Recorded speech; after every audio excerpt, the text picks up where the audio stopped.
Welcome, welcome. Hello, founders. Welcome back to Founderama Daily Live Show. Hope you guys are doing well. And yesterday's episode was about the situation with, you know what? Let me just do that. And, and okay, I'm sorry about that.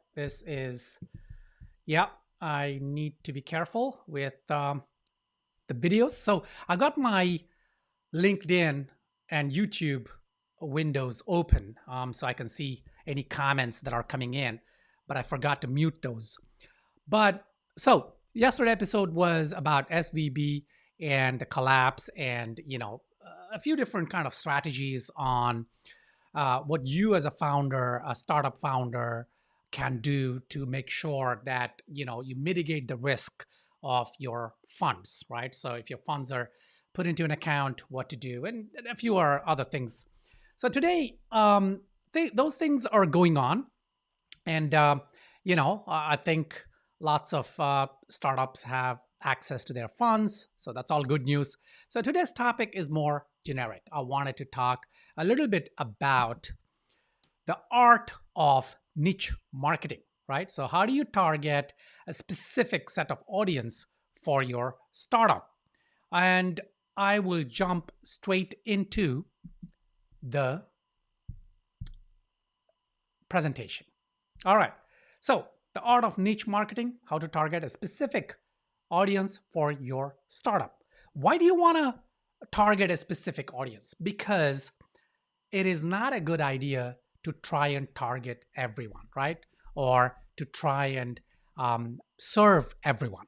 A lot of startups, now, of course, if you're in the SaaS sector, then yeah, it's not. I mean, you would have a specific set of audience if you have a very specific SaaS product, right? So let's say it's an I don't know, it's a sales tool for real estate professionals in US who deal with properties worth blah blah. That's very specific. But for example, you have an email client or you have a marketplace or something like that, then it is more generic, right? So anyone, any business can be your client.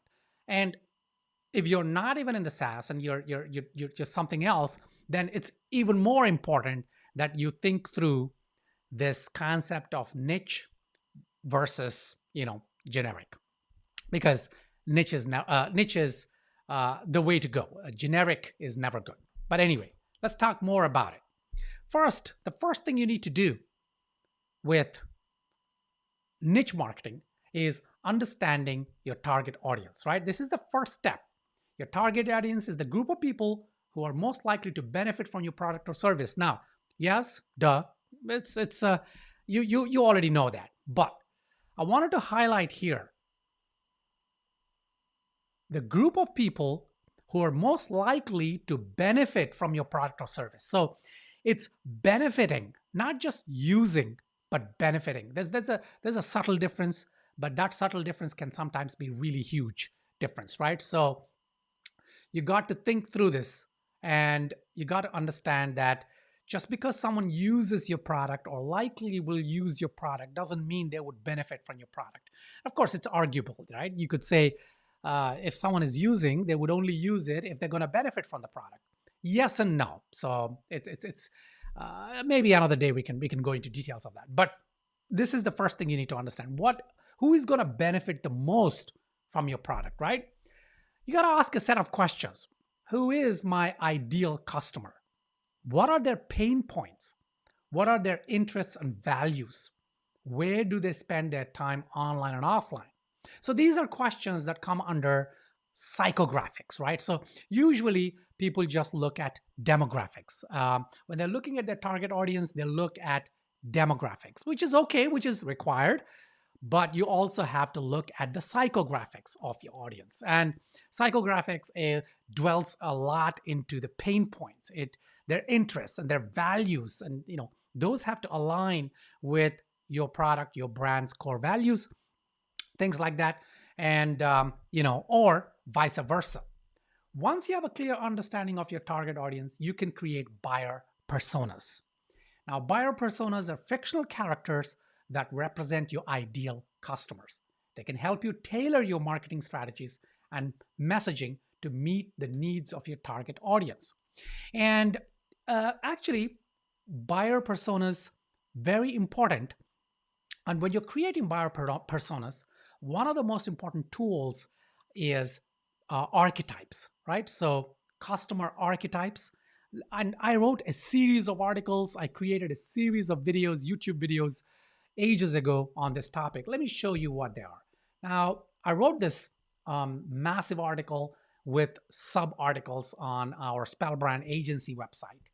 And in this, you can read about what these archetypes are: the ruler, the creator, the sage, the innocent, the explorer, the caregiver, the magician, the hero, the rebel, the lover, the jester, and the everyman, right?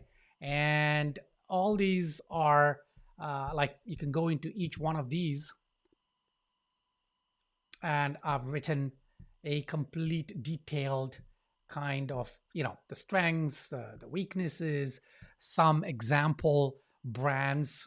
And this is, of course, a video that I made. You can watch that video. It's a little dated. Maybe I might do a brand new series again, updating those videos and talking about these archetypes, suggested color palettes, and examples and ads and things like that. And when I talk about these brand archetypes, trust me, they will serve you well. So when you're creating a brand strategy, you need to understand your buyer personas. To help you create the buyer persona, you can utilize brand archetypes. Archetypes represent the story arc, and then based on that, you can come up with the brand archetype or the product archetype, or a combination of these to create the right kind of messaging and all that. So that's maybe I'll do a separate video on that, right? Okay, next, identifying your unique value proposition, your VP. Your unique value proposition is what sets you apart from your competitors. It's the reason why your target audience should choose your product over or service over others. And again, yes, this may sound like obvious, but you'll be surprised how many startups don't really have a USV, right? Or UVP. And yes, okay, so you have an email client. It's a fantastic email client. It cuts down on your time because of the workflow or keyboard shortcuts, whatever. That could be a UVP, but you got to dig deeper, right? You got to really understand what the problem your product or service solves, but what are the benefits of the product or service. So, and how is it different from others? You need to think through cohesively about where your product stands in that journey of your customer, what pain point it's solving, but how is it different from others, right? Differentiation is important. Even if you're the only one, you got to think about that, because then if you don't have that to start with, if someone enters your market segment and they're trying to take your market share, then it matters, right? So once you have a clear understanding of your UVP, you can communicate it effectively to your target audience. Make sure to highlight your UVP in all your marketing materials, website, social media, pitch deck. Now, this UVP is also very critical if you're seeking funding. So let's say you're a startup, bootstrapping, and you're looking for your pre-seed or seed funding, then your UVP, of course, it has to be crafted a little differently. The slide in the pitch deck has to have its own story. It has to tie back to the brand story and all that. But it is one of the things that really moves the needle when you're trying to secure funding. So you got to really think through this, pay attention to it. Then, developing your brand identity, the next step. Your brand identity is how you present yourself to your target audience. Of course, name, logo, website, messaging, and more. Now, a lot of people think that this is a given, right? So they say, well, yeah, I got a logo, I got a set of colors, and it's my brand identity. What's the big deal, right? Oh, this is where a lot of startups drop the ball because a brand identity is very important. It's not just about your logo, it's not just about the look and feel, right? You got to ask the following questions. What is your company's mission and values? What is my brand personality? How can I create a visual identity that reflects my brand? So, yes, in the beginning, if you're just getting started or if you've already started, the most likely scenario was you probably hired a company just to create a logo for you that may look really good and maybe does represent you a little bit, but have you gone through the whole kind of essence, the brand essence, the fundamentals, the core values, the vision, the mission, the higher purpose goal, all these things so that your identity reflects that? Because your personality, your identity has to reflect your personality, and your personality is based on all these things. So you got to ask those questions, you got to go through that, and you can hire a brand strategist to do that for you, and then take that strategy, that messaging framework, give it to your visual identity designer so that they can design the right kind of brand identity. So once you have a clear understanding, then you can have a consistent brand experience, right? Your target audience. Make sure you use your brand identity, all your marketing materials. Yeah, that's a given, and I'm sure you do that. But there's also caveats within that. A lot of people don't really use their branding effectively, right? So if you just got your logo designed, I don't know, in a hurry by someone you know, or worse, you went on a crowd design website or something like that, got the cheapest option, got a logo. Okay, there's a few different things that you need to be careful with especially when you're going for funding. Make sure your logo is trademark free. Or, okay, there are two ways to do it. First is check that your design has not been trademarked before by somebody else. Because if you're not spending the right kind of money, not seeking out professional designers or a design agency, and you're getting it done on the cheap, there is potential that the design element is either looks like something that's already out there or has been copied from. So you got to be very careful. Why? Because once you get funded, once you're moving, it could be a liability, right? So the trademark owner might send you a trademark infringement lawsuit. And because now you're funded, let's say you got your seed funding $1 million, and yes, and your investor will be pretty upset. And in fact, it will be part of the terms and conditions in the term sheet about IP. And if you watched one of my live episodes, I think it was a couple of weeks back, about mistakes that founders do, this was one of them. This was IP. I was talking about intellectual property, which is not just about your product or service or a patent for your idea. It's also trademarks and things like that. And you know what? Hey, spend a little bit to get your identity trademarked even before you seek out funding. You go to potential investors, right? It'll probably cost you a couple of $1,000s, including attorney fee and the government fee. At least get it trademarks in the US if you're in the US.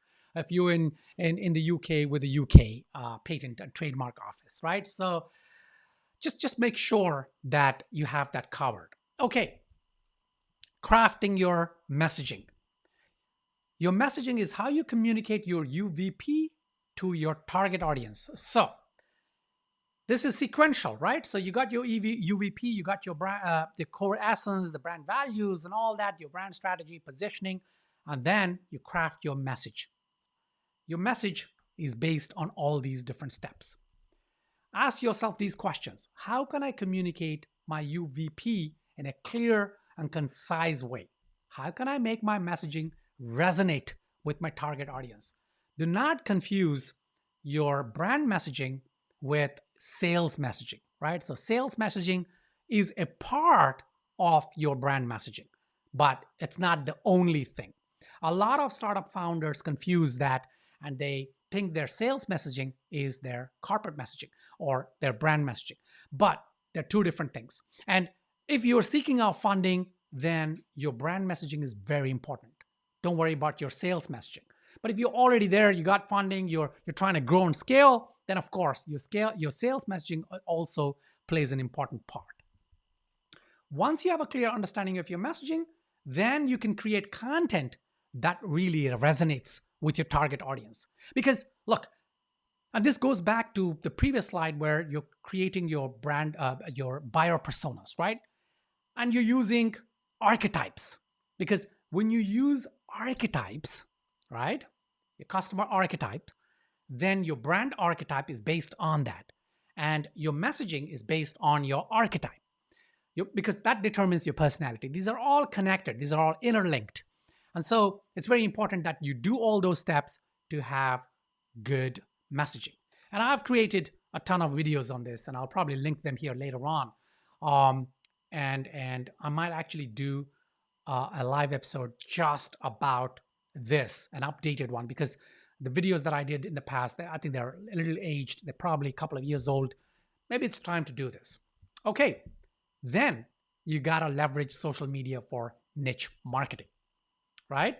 So yeah, okay, this is, it's a common thing, to reach the audience. But you need to choose the right social media platforms for your target audience. For example, if your target audience is young professionals, you may want to focus on LinkedIn, even Instagram. Notice I didn't say Twitter. I'll tell you why. Because young professionals these days are not hanging out on Twitter. Twitter is, in my opinion, again, this is my show, so I speak my opinions. Right or wrong is not the point here. It's my experience, and they're not really hanging out on Twitter. Twitter is it's now full of it's polarized.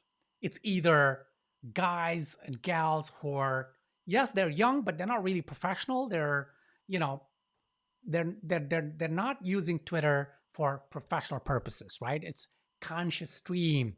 They're ranting and raving or posting their opinions and all that.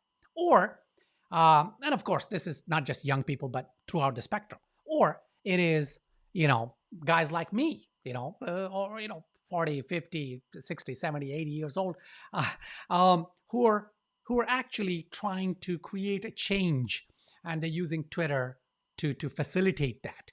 And so anyway, if your target audience is teenagers, you may want to focus on TikTok and Snapchat. I'm just trying to give some contrast. And so pick the right kind of social media channel and focus on it, right? Create content for it.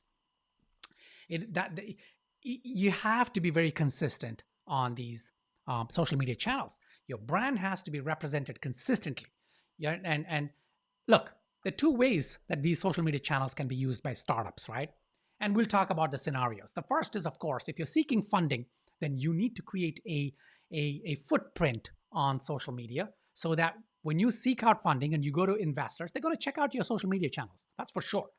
Unless you tell them straight off the bat that you are an absolute in the beginning stages of your startup. That means you probably don't even have social media channels, which is a big mistake, right? So you got to create a footprint. You got to make sure that when the investors visit your social media channels, they see some activity going on, not for their benefit, but natural and organic, right? So, okay, that's scenario one. If you're not seeking funding, but you're looking for growth, then hey, I don't need to say anything else, right? You gotta be consistent on social media. You gotta be utilizing social media for two different things. One is building brand awareness. So to be top of mind, and top of mind is a concept that I will do a video one day. But brand awareness is one kind of messaging on social media. And the other is, of course, sales. This is direct. So you do 80-20 rule. 80% of your messaging, your posts, whatever you do, that you tweets or LinkedIn messages, should be about your brand as a kind of a core value based and all those things. And then 20% should be sales based, direct sales. Hey, here is our product, sign up, or here is my service, reach out to me, so on and so forth. The 80% should be educational. 80% should be things that would benefit your target audience and not about your product or services. Again, that's a video for another day. Okay, measuring success. you gotta measure success, right? Because a lot of startup founders do not measure their success or failure in terms of their messaging, their brand building, their, all these social media campaigns. You got to measure. You got to identify the right metrics. For example, if your goal is to increase website traffic, you want to track website visitors, bounce rate, time spent on the site. If your goal is to increase sales, you may want to track conversion rates, average order value, CLV, right? Customer lifetime value. And I was talking about this metric in last week, if you remember. Very important metric. So you gotta identify the most important metrics for your startup, for your success. And of course, um, if you're seeking funding, then there are a specific set of metrics you need to focus on. And I did a video on that, and you can check it out. It's on my profile somewhere, or you can go to the YouTube channel, search for Founderama, or Awaken Your Brand, or Mash Monigal on YouTube. And there is a video I specifically did on the metrics you need to focus on if you're seeking funding. But if you're not seeking funding, then of course, yeah, this is the examples like this. If you're already and you're looking for growth, then these are the things you need to focus on. And once you have those right metrics, then you can use analytical tools to track your progress. Make sure to analyze your data regularly and adjust your strategies accordingly. I cannot emphasize this fact enough. Startup founders, yes, they're busy. They have 1,000 things to do. They wear a dozen hats. There is fires to put out every single day. And yesterday I was saying that the most important job of a startup founder or an entrepreneur is dealing with crisis, right? So crisis every single day. So I can imagine that you don't have the time to go and look at, log into analytical tools and look at metrics, look at spreadsheets, but you got to do it. You got to do it at least once a week, right? Set aside a couple of hours every Friday if you're working on Friday. Like I don't work on Fridays, but a Thursday maybe, or even on a Saturday, Sunday, right? Not as work. Maybe there's some downtime. So you spend the whole day with your family. You come back. Maybe you're out, I don't know, hiking, swimming, whatever you were doing. You come back home. Set aside an hour, 2 hours. Just open up your laptop. Just go through the metrics for that week. What's happening with the traffic?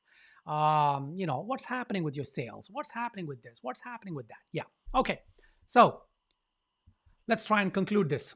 Niche marketing is critical for startups looking to succeed.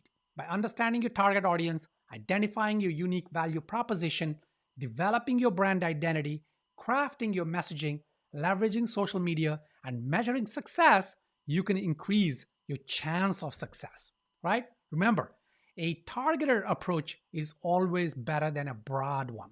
By targeting a specific audience, you can create a product or service that resonates with their needs, interests, and desires. So this is very important to understand. And also to understand that niche marketing is it's better than generic one, right? So don't try to target everyone. Always go niche. Even within your niche, look for specific, even sub niches, because the riches are in the niches, right?